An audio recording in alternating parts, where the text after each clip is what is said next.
All right. Hello, everybody. I think we're ready to begin, and we'll go straight to questions today. So let's start out with Anthony Dasher and then Chip Towers. Hey, Coach, good to see you today. With Tennessee's brand of tempo and from the looks of it, they don't seem to substitute a lot on offense. So what's going to be the challenge of, substituting defensively like you want? And just from a conditioning standpoint, what kind of shape your guys are in defensively to handle that? I like to think our guys are in great shape. We worked really hard for the past 3 to 4 weeks. We've taken periods and worked really hard, anticipating this coming, kind of like you do when you have triple options. So we work periods to practice that, to work on our substitution patterns so that we can sub our players. And that's something that we constantly do. We did in the off week. We've done a couple of periods each and every week to make sure that we're prepared for it. But like I said on Monday, there's nothing you can really do to prepare for that kind of pace of play. It's almost impossible to simulate in terms of your practice. So a lot of it is knowledge, understanding it, and we want our guys to be able to do that. We want our guys to be able to play fast and execute. Kirby, Tuesdays around here have often been called Bloody Tuesdays. This late in the year, are they still Bloody Tuesdays? And kind of on that note, were you able to get anything out of Jamari today as you getting closer to getting back?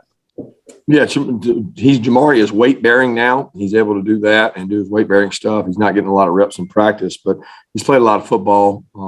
And he had a week, I forget what week it was, that he didn't practice during the week and kicked back in, I think on Thursday or Friday, and was able to play pretty well.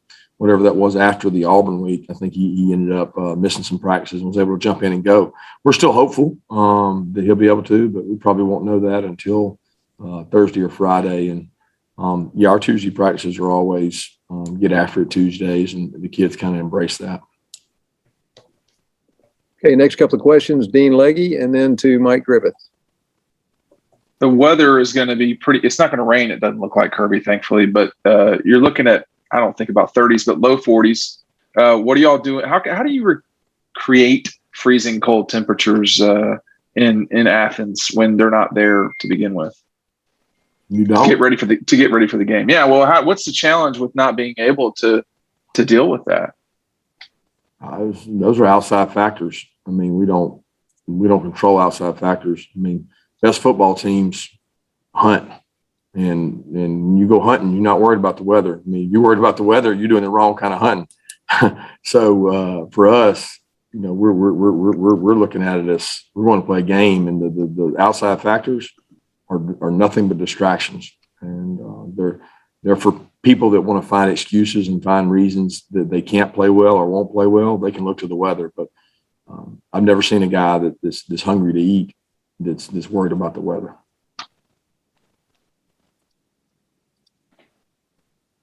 Had to get that quote down there, Kirby. Worried about the eat that's worried about the weather. That's a good point. Run game. Last week, Missouri basically looked like they loaded up. I know you said they didn't play a different defense, but they certainly brought guys closer to the line. How stubborn do you have to be with the run game when teams do that, when they load the box and challenge you to try to go over the top? I think you always find ways to run the ball, regardless of how many are in the box. I mean, we're going to take shots. Run game helps set up the shots.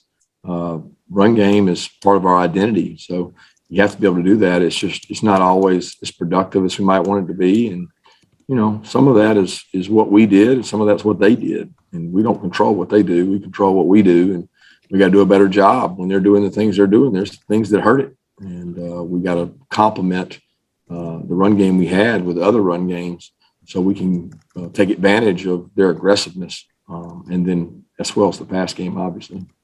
And just to follow up, do you guys run a lot of counters, or have you mostly just been kind of a power team? It looks like everything. I guess I'm just asking the question there. Do we run counters? Yeah. Yeah, we run counters. I don't know what you mean by do we run counters, or are we mostly a power team? That confuses me, because gap scheme is the way I would look at it, and counter and power are both gap schemes. So, we run counters. I think almost everybody in the SEC runs a form of counter. Some teams are more inside zone, more outside zone. But yes, we run counters. We ran a lot of counters. We ran counters last week. We ran counters against Florida. We run counters each week. Next question from Seth Emerson and then to Mark Weiser. Kirby, are there similarities setting up this season with what guys who had the option of turning pro but didn't, but came back, like Jamari, Jordan, Devontae? Are there similarities between the message that sent and the effect it's had, and maybe what happened after your first year with Sony, Nick, and all those? I know every team is different, every player is different, but are there still some similarities there?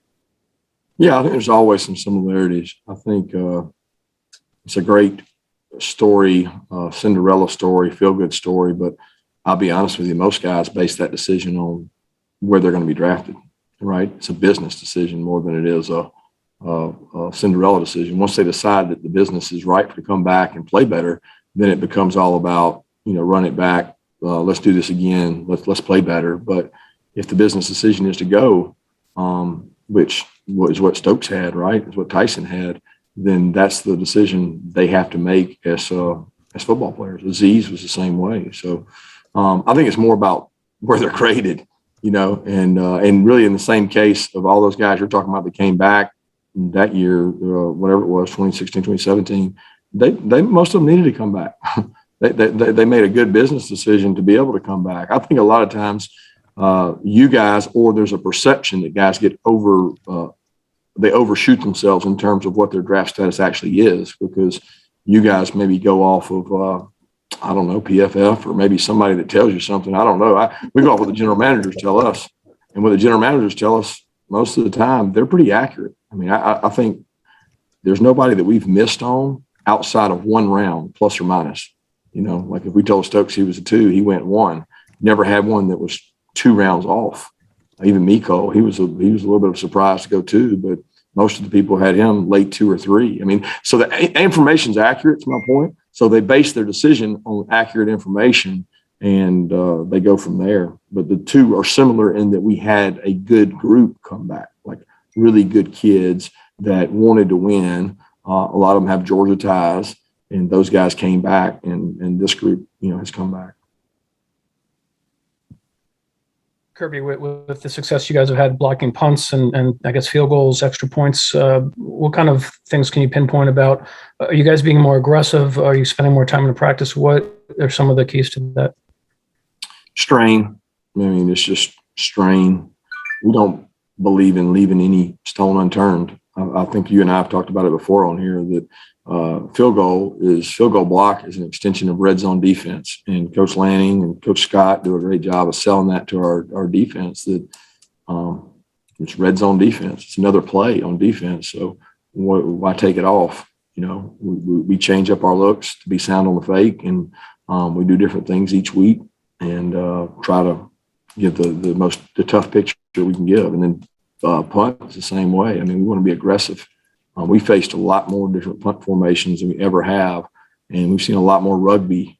For whatever reason, we're not a great punt return team right now because we don't get many opportunities. Like we don't get chances. Everybody does something different, and it's made it difficult. So if you can't return them, you can try to block them. All right, next question, Jake Rowe, and then we'll go to Jack Duffy. Hey, Kirby, I wanted to ask you, I know you kind of updated us on George yesterday, said you didn't know anything quite yet as far as when he would be cleared, but what is the process going to be like when he does get cleared? How much has he been able to do for you guys in terms of practice, and how ready would he be if he got cleared tomorrow? It'd be just like those other guys, Yarnell, Taki, JT coming off his injury, Dom coming off his injury. There's a process that has to happen.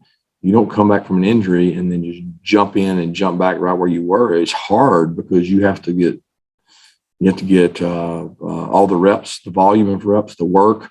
There's only so many reps to give on actual execution. So Dom's been down on the scout team this week, getting a great picture.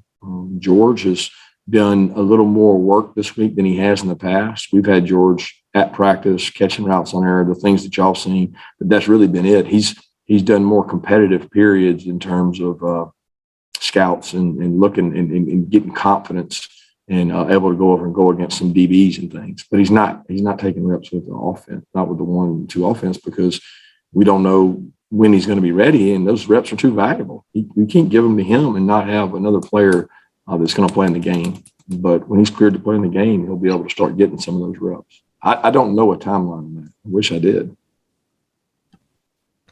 Hey, Kirby. Stetson Bennett was just named a semifinalist for the Davey O'Brien Award today, which is just another crazy accomplishment for an incredible journey for him. Can you talk about the growth you've seen in him as a person and player, bringing him on as a freshman, transferring back out and into the program and to now? Yeah, he's come a long way. First time we met him and had him on OV, and he's competitive.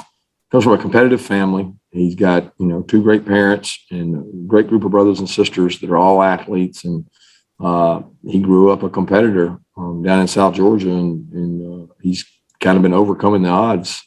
I feel like his whole career. He's played with a chip on his shoulder, and when he was here early on, we knew he was a good player. I mean, you got to realize he was in a room with Jake Fromm and Justin Fields, and he went in there and competed, took notes. I remember sitting in all the meetings and said, this guy's done a really good job. His journey has been different than probably any other. I mean, people leave a school and go to junior college and play in Mississippi and then come back to the same school. You just don't see that very often at the quarterback position. But I still remember the day that we tried to get him back and sign him. And it was a decision for us, whether to offer him or not. And I'm certainly glad we did, and I'm glad he accepted it.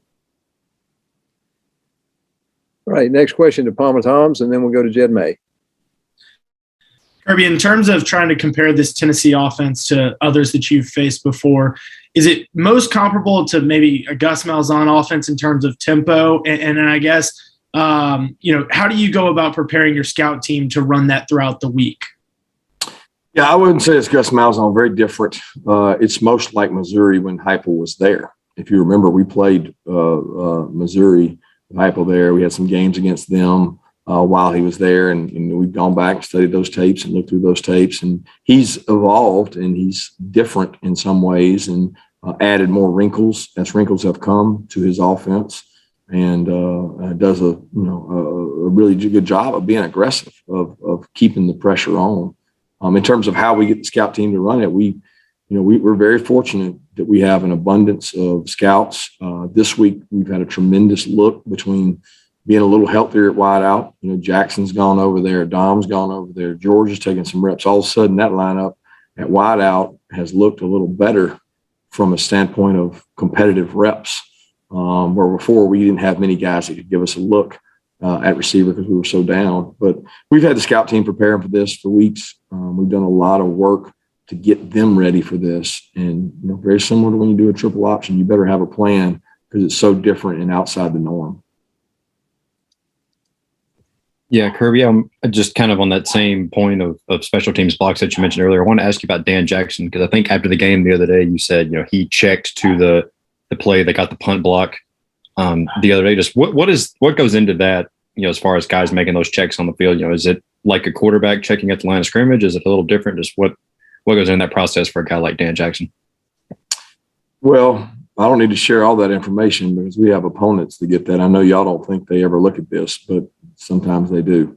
But we have to make decisions during game planning, what we're willing to do and what we're willing to check versus looks. And that's one that we sat around on Monday morning, and it was a look they had done several years ago, and we said, if we get it, we want to make a check. You don't get to rep everything they do. They got too much to rep. So it just so happened we'd walked through it on Saturday morning and reviewed it, and Dan made the instant check that we had coached him to make. And like I said, the special team staff did a tremendous job putting that game plan together, and then Dan executed it. But it was something that we had told Dan to do on that look.